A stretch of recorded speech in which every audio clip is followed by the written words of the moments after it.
বনি ইসরায়েলের জামানাতে তিন যুবক ভাগ্যের সন্ধানে, ভাগ্য চেঞ্জ করার জন্য কাজের সন্ধানে তারা বের হয়েছে। পথিমধ্যে গুপ্তধন পেয়েছে, 4টা স্বর্ণের টুকরা পেয়েছে তিনজন। কয়জন? কয়টা স্বর্ণের টুকরা?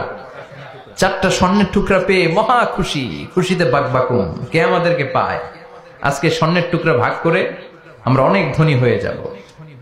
এক বন্ধু বলল, পেটে অনেক ক্ষুধা লেগেছে, আগে বাজার থেকে খাবার নিয়ে আয়, তারপরে 3জন বন্ধু মিলে 4টা স্বর্ণের টুকরা ভাগ করে নিয়ে যাব।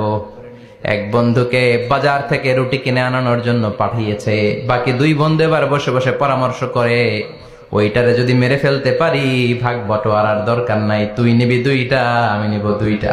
সহজ হয়ে গেল না? ও নিবে 2টা, এ নিবে 2টা, আর ওটার মেরে ফেলবো। যেটা রুটি আনতে গেছে সেটা মনে মনে ভাবে, রুটিতে যদি বিষ মিশাতে পারি। কি মিশাতে পারি?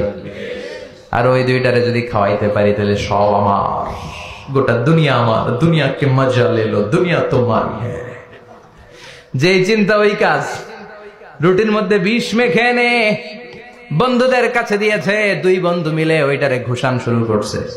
ঘুষাইতে ঘুষাইতে শেষ, একটা শেষ, উইকেট একটা পড়ছে। কয়টা? আর আছে উইকেট কয়টা? ওই 2 উইকেট। কয় ক্ষুধা লাগছে এটারে মারতে, অনেক কষ্ট হয়েছে, আগে খাইয়া লই। আগে কি করি? ওই 2টা মিলে বিষ মাখানো রুটি খেতে শুরু করেছে। বিষ খাওয়ার পর ওই 2 উইকেটও শেষ, কেউ নাই, 3টাই লাশ হয়ে পড়ে আছে, 4টা স্বর্ণের টুকরা পাশে পড়ে আছে। এটাই হলো দুনিয়ার জীবন। চিল্লায় বলেন ঠিক কিনা?